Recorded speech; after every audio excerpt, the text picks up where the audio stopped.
Mirza release করার পর থেকেই প্রচুর মানুষ আমাকে কমেন্ট বক্সে জানিয়েছিলেন তুমি সিনেমাটা নিয়ে নেগেটিভিটি ছড়াচ্ছ, কিন্তু বড় প্রশ্ন যেটা সেটা হলো আমি তো সিনেমাটা যখন কুইক রিভিউ করেছিলাম বা ডিটেলস যখন রিভিউ শেয়ার করেছিলাম আমি কিন্তু সিনেমাটার পজিটিভ রিভিউ করেছিলাম এবং আমি বলেছিলাম যে এই সিনেমাটা হলে দেখার মতো একটা সিনেমা, মাস অডিয়েন্স এই সিনেমাটা কিন্তু এনজয় করবেন এবং গত কয়েক বছর ধরে যে ঘরানার ছবি মানে যে ধরনের কমার্শিয়াল ছবি আমরা বাংলা থেকে পেয়ে এসেছি সেই সিনেমার তালিকায় বা সেই সিনেমাগুলোর মধ্যে কিন্তু এই সিনেমাটা ওপরের দিকেই থাকবে। তো সেখানে দাঁড়িয়ে নেগেটিভিটি করার কোনো জায়গা নেই।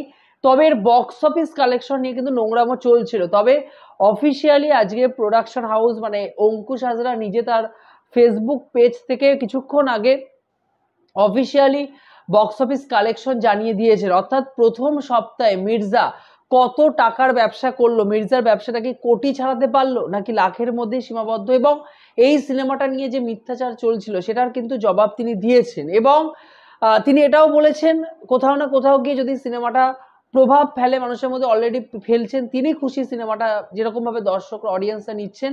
সেক্ষেত্রে কোথাও না কোথাও গিয়ে যদি পজিটিভ এরকম যদি রিভিউ আসতে থাকে তাহলে কিন্তু তিনি মির্জা 2 বানাবেন। হ্যাঁ, অফিসিয়ালি মির্জা 2 অ্যানাউন্সমেন্ট হয়নি, তবে আমরা বুঝতেই পাচ্ছি কমার্শিয়াল সিনেমার জন্য অঙ্কুশ যেভাবে প্রচেষ্টা করছেন সেখানে দাঁড়িয়ে মির্জা 2 তুলনামূলকভাবে সেফ খেলা হবে, যেহেতু মির্জার এক শ্রেণীর অডিয়েন্স দেখছেন মির্জা নিয়ে একটু হলেও হাইপ তৈরি হয়েছে, সেক্ষেত্রে মির্জা 2 কিন্তু অডিয়েন্স আবার হলে গিয়েই দেখতে যাবেন। যাই হোক, তো মির্জার বক্স অফিস কালেকশন নিয়ে আমি দুদিন আগে একটা ভিডিও তৈরি করেছিলাম, বড় ভিডিও। আমি কিন্তু সেখানে বারবার করে বলেছিলাম এই যে ফেসবুক পেজগুলো রয়েছে এখানে বিভিন্ন সময় বলা হচ্ছে যে মির্জার বক্স অফিস কালেকশন কোথাও বলছে 22 লক্ষ টাকা, কোথাও বলা হচ্ছে 30 লক্ষ টাকা বা তার উপরে, কেউ কেউ বলছে এখন অবধি কিন্তু সিনেমাটা শুধুমাত্র যদি মাল্টিপ্লেক্সের হিসাব করে সেখানে কিন্তু 10 লাখের গন্ডি পেরোতে পারেনি। তো আজকে মির্জার অফিসিয়াল টিমের তরফ থেকে মানে অঙ্কুশ হাজরা নিজে পেজ থেকে শেয়ার করেছেন মির্জা প্রথম সপ্তাহে 75 লক্ষ টাকার ওপরে কিন্তু বিজনেস করতে পেরেছে এবং এর স্যাটেলাইট যে ভার্সন মানে স্যাটেলাইট যে ব্যাপারগুলো রয়েছে আর কি সেগুলো বিক্রি করে সিনেমাটা কিন্তু 60% যে সিনেমাটা তৈরি হয়েছিল যে বাজেটে সেখানে 60% কিন্তু রিকভারি করতে পেরেছে সিনেমাটা। তো সেক্ষেত্রে কিন্তু একটা 4.5 কোটি টাকা বাজেটের একটা সিনেমা 60% সিনেমাটা যদি আমার মনে হয় এই সময় দাঁড়িয়ে ব্যবসা সফল হয় আর কি, স্যাটেলাইট ভার্সন বা যদি বক্স অফিসের থেকে তুলে আনতে পারে, তিনি নিজে জানিয়েছেন যে যে ঘরানার ছবি বাংলার অডিয়েন্স যেভাবে সিনেমাটা দেখছেন সেক্ষেত্রে কিন্তু পুরো ছবি থেকে একটা বড় পরিমাণ ব্যবসা তুলে আনা বা 100% প্রফিট তুলে আনা বা ব্লকবাস্টার হিট করা কিন্তু এই মুহূর্তে বাংলা কমার্শিয়াল সিনেমার পক্ষে সম্ভব নয়। তবে তিনি খুশি, আগামী দিনে তিনি এটা নিয়েই বাংলা কমার্শিয়াল সিনেমা নিয়ে এগোতে চান এবং মির্জা নিয়ে সাধারণ দর্শকের কি মতামত তিনি জানাতে বলেছেন তার কমেন্ট বক্সে।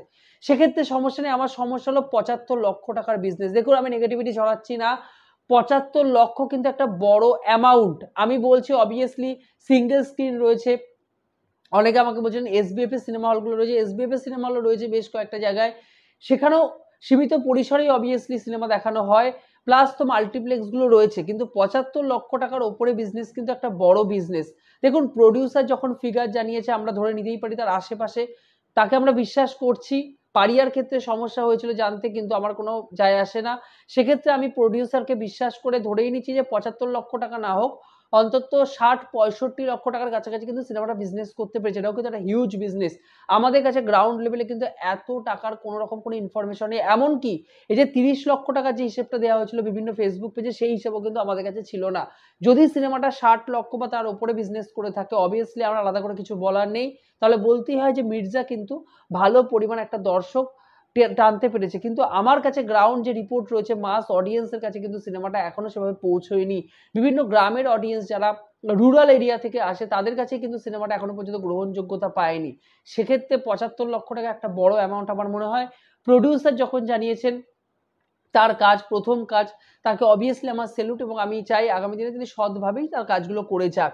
সেক্ষেত্রে আমার মনে হয় স্যাটেলাইট ভার্সন যদি সিনেমাটার ভালো পরিমাণে বিক্রি হয়, যেটা হয়েছে অবভিয়াসলি আমার তিনি জানিয়েছেন আর কি তার ফেসবুক পেজে, সেক্ষেত্রে সিনেমাটা যদি 60-70% রিকভারি করে নিয়ে আসতে পারে আমার মনে হয় কমার্শিয়াল সিনেমা আগামী দিনে তৈরি করা প্রয়োজন। কারণ 4.5 কোটি টাকার একটা সিনেমা যখন 60% তুলে আনতে পেরেছে তাহলে আমরা ধরে নিচ্ছি যে 2 কোটি টাকার উপরে কিন্তু সিনেমা তুলে আনতে কোনো সমস্যা হয়নি। যাই হোক না কেন, মির্জা 2 নিয়ে বলতে চাই, যদি মির্জা 2 আসে সেক্ষেত্রে বাংলার অডিয়েন্স মির্জা যে পরিমাণ দর্শকের কাছে পৌঁছেছে, হলে যতটা না পৌঁছেছে, ওটিটি মাধ্যমে কিন্তু মির্জা আরো বেশি পরিমাণে দর্শকদের কাছে পৌঁছানো প্রয়োজন। এবং টিভির পর্দায় কমার্শিয়াল সিনেমা যদি আসে, আমার মনে হয় ফ্যামিলি অডিয়েন্স বা যে রুরাল এরিয়ার গুলো কথা বললাম, তারা কিন্তু সিনেমাটা দেখবেন। তো সেক্ষেত্রে মির্জা 2 হিট হওয়ার চান্স কিন্তু আরো বেশি রয়েছে। কারণ দৃশ্যম যখন রিলিজ হয়েছিল, দৃশ্যম টিভি ভার্সানে বারবার করে চালানোর ফলে কিন্তু দৃশ্যম 2 হলে গিয়ে আরো বেশি পরিমাণ ফ্যামিলি অডিয়েন্স কিন্তু আরো বেশি গিয়ে কিন্তু হলে সিনেমাটা এনজয় করেছিলেন। তো সেক্ষেত্রে মির্জার ওটিটি প্ল্যাটফর্মে বা টেলিভিশনে কিন্তু হিট হওয়া বেশি প্রয়োজন। যেরকম রক্তবীজ এখন টেলিভিশনে কিন্তু ভালো পরিমাণে আরো ভালো চলছে। যেরকম অডিয়েন্স হলে গিয়ে সিনেমাটা দেখেছিলেন, ওটিটি ভার্সনে টেলিভিশনে কিন্তু আরো বেশি পরিমাণে অডিয়েন্স দেখছে। সেক্ষেত্রে রক্তবীজ 2 যদি হয়, আমার মনে হয় রক্তবীজ যে পরিমাণ বিজনেস করেছে সেই বিজনেসটাও কিন্তু রক্তবীজ 2 ছাড়িয়ে যাবে। এই বিষয়ে আপনাদের কি মতামত, এবং প্রোডিউসার যে ফিগার জানিয়েছেন তার সাথে কি আপনারা কোথাও না কোথাও গিয়ে এগ্রি করেন, সেটা কিন্তু কমেন্ট বক্সে জানাবেন। আমার ভিডিওটি ভালো লেগে থাকলে, আমার সাথে যদি আপনারা সহমত হন, তাহলে অবশ্যই ভিডিওটিকে লাইক করে চ্যানেলটিকে সাবস্ক্রাইব করে যাবেন। বন্ধুরা ভালো থাকবেন, সবাই সুস্থ থাকবেন। জয় হিন্দ।